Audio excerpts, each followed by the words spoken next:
Hi there, everyone. Welcome to this week's episode of Canadian Profits TV. I'm Dave Dubeau. Apologies for missing last week. Just got back into the country, got the flu, under the weather for a few days, but now back in the saddle and ready to go. Just a quick reminder, our upcoming Rent to Own Profits Summit is happening January 25th, 26th, 27th here in beautiful, snowy Kamloops, BC. Can't promise what the weather's going to be like, but it's probably warmer than Winnipeg. Going to be a lot of fun. Check it all out at r2oprofitsummit.com. Now, this week's episode of the program is going to be a little bit different because in December, I attended my good friend James Malinchak's Big Money Speaker event in Los Angeles, and I was very, very honored and privileged that James actually asked me up on stage in front of about 650 people to talk about the seminar business. So he filmed that. He was nice enough to send that to me. So here's a clip from that. I hope you enjoy it, and I hope you learned something from it. Have a great week. Talk to you next week. Bye-bye.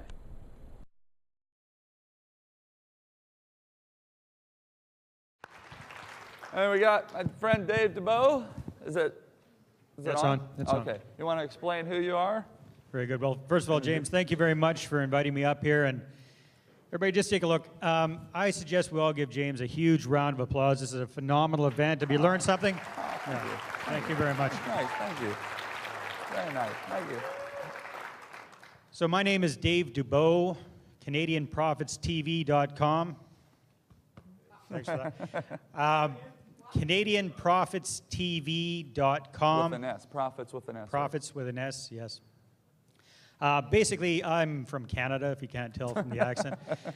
No, really? Hey, Canadians. You can't understand me. Sorry, I'll try to speak clearer. Canadian Profits with an S TV, like television, TV.com. So basically, I got into marketing a long, long time ago. I graduated from university with a 2.3 out of 4 grade point average, so not that stellar. There weren't a lot of job opportunities, so I decided, what the heck, I'll go see the world. I traveled around Mexico and Central America for 2.5 years. Ended up in San Jose, Costa Rica. Anybody ever been to Costa Rica? Yeah. I had $800 to my name. I was an illegal alien. It was I was a wetback in Latin America. I thought, how tough can it be? I'll start my own business. I didn't really speak the language, foreign country, no business experience, so that's what I did. And I started a language training company and did that for 10 years and grew it from nothing to top 3 in a very crowded industry by learning marketing. That's how James and I met. Started following Dan Kennedy way back when. And 2003, my wife and I decided we wanted to come back to Canada. Everybody goes, Costa Rica, Canada, what the heck are you thinking? Well, you don't realize what you've got till you're not there. So although we had a great life in Costa Rica, wanted our kids to grow up in Canada. So we moved back and thought, okay, English language training is not going to go over really well in the small city we moved to. So what I'm going to do, so I watched a late night infomercial, real estate investing, no money down stuff, got into that, started doing that in Canada. And one thing led to another, kept going to Glazer Kennedy events. And I'm really big into seminars. So I go to seminars all the time. And I went to the Canadian version of Rich Dad, Poor Dad. So there's a gentleman named Darren Weeks in Canada who does Rich Dad type training, very closely associated with Rich Dad, but not actually Rich Dad. So started going to his events, and I just looked at it. It seemed like he was doing a lot of stuff right and a lot of stuff not so right. And started working with him. I proposed a joint venture with him to create a membership program for the people who are coming out to his events. And then I kept saying, hey, Darren, I think you should be doing this. I think you should be doing this to promote your events. I was just trying to help him out, and he kept saying, shut up, shut up, shut up. And finally, just because I was so persistent, he said, okay, let's do this. Prove it. So basically, long story short, in a town 1/10 of the size of the normal market that he usually went to, with 1/3 the budget, where he was usually getting 200 people out to one of his events in a city that's with 1 million people. In a town of 85,000, we got 525 people out to one of his introductory events, and that's how I became the marketing guy for his group of companies. We were able to grow his companies from him working out of his basement to 8 branch offices across Canada, 125 employees, and over $100 million a year in sales. thanks to the seminar business. So it's the key is it's all about marketing, which is what James is teaching us here, what these gentlemen are talking about in a very, very smart way. It's all about the marketing. Doesn't matter what business you're in, it's all about marketing. And when you learn marketing, you can change businesses and still be very, very successful. So let's take seminars, since you have a lot of experience there. What are some mistakes you see folks make in seminars starting out, especially? Think back when you started with Darren or when you saw what he was doing. What are a couple of mistakes that, 2 or 3 that might really be detrimental?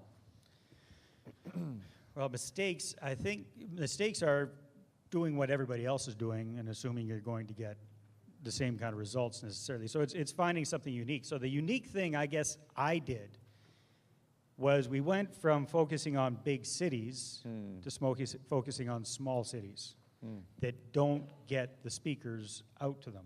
So it was a brand new, fresh market. So that's how we were able to get 525 people out in a city of 85,000. So.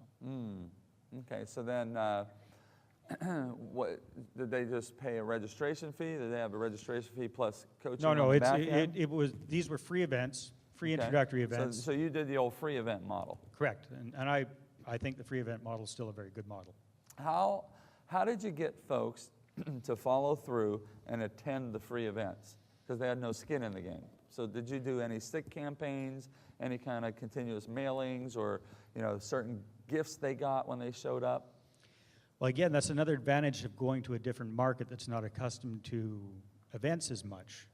Our stick rate was amazing. It was like 85% with virtually no follow-up, a couple of emails. Really? Really, it was amazing. So if you're going to a new market that's not accustomed to what you are offering, you can be a lot lazier. So to be honest with you, we were kind of lazy.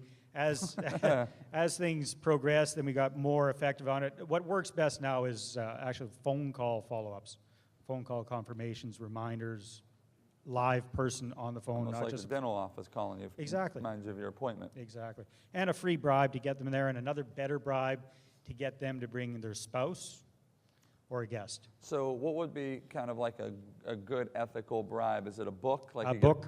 A book is the best one? Oh, yeah, by far. Yeah. So you show up. I went to a seminar one time. It was one of those where it was a free seminar, and you get a copy of this guy's $20 hardcover book. But the thing I found interesting that I picked up, and maybe you all did this, and it doesn't sound like a big thing, but to me I thought it was a big thing. You didn't get the book until the end of the seminar. Oh, very important. Is that important? Very, very important, yeah. And you explain that up front. You say, everybody, you've got a ticket to get your book. So they come to the event, you give them a little ticket. They have to turn the ticket in to get the book at the end of the event. And they don't get it unless they stay for the whole event, and you explain that up front. And then, so how long were your seminars? Were they 1 day or were they 3 hours? 3-hour type seminars, yeah. And so then at the end, you offer them continuing education in some form?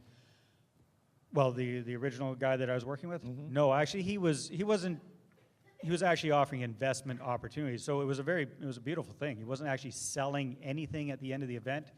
He was selling an invitation to come to another follow-up event on a specific investment opportunity. That worked very, very well. Okay, so somebody out here getting ready to maybe try to start their own live event, public seminar, what's a suggestion that you would give them from the strategic thinking point of view on the front end? Look, here's something you might want to consider before you just go and print up some marketing materials and rent a hotel room. Yeah, for sure. First of all, don't underestimate the amount of work that goes into getting all of your lovely derrieres in these chairs. Lovely derrieres. I've not heard that before. Everybody says cheeks and seats. I say derrieres and chairs. It's a lot of work. So, James, I commend you on doing this. Nobody else in the industry is getting, especially nowadays, getting 700 people out to events. So you're definitely, you can learn from this guy how to do it. But that's the biggest mistake I see people making all the time. They get the hotel room. They say, okay, I'm going to get 100 people out at $1,000 a piece. It's your first time around. It's probably not going to happen, especially if you don't know anything about marketing. Even if you do know something about marketing, you were very, very sharp. You got 12 people out to your first event. and that was a success. You made it successful. You grew it from there. Everybody's got these pie-in-the-sky expectations that their first events are going to draw hundreds and hundreds of people. Chances are it's not. Our investment when we were doing that business, we were investing at least $40,000 Wow. in marketing to get 300 people out to an event. Wow. Okay, so it's not cheap. You can do it differently. Joint venture is a very, very smart way to do it. So find somebody who's already got your group of fish and figure out a way to work with that person to promote your thing to their group by far. Yeah, so keep your overhead low at the beginning. Okay, that's awesome. All right, Dave, parting 30 seconds, words of wisdom. All right, if you're confused, I suggest you hang around with somebody who you'd like to emulate and work for free. And that's something I saw, I think Chris back there, who you gave the award to. Very, very smart. Hang out with people, work for free, offer your services for free. That's how opportunities start coming your way like crazy. That's what I did in the beginning, working the product tables for folks like Jack Canfield and Mark Victor Hansen. When they would come to Vegas, man, the knowledge that I learned, Larry Winget, or just watching what they did to get more product sales and then like driving them to the airport. I drove Les Brown one time to get a haircut because he needed a haircut. He had been on the road. I took him from the hotel, took him to get a haircut, drove him back, but I was in the car with him for like 20 minutes one way and 20 minutes. I got a free consulting session from Les Brown, you know? So were these guys great? Would you give a nice standing ovation for Martin Howie, Ray Edwards, and Dave Dubois for giving you some great wisdom? Woo! Hey, buddy, thank you very much for coming up. That was awesome. Thank you. Hey, buddy, thank you. Thank you, my friend. That was so good. Oh, my gosh. Hey, buddy, thank you very, very much. Appreciate it.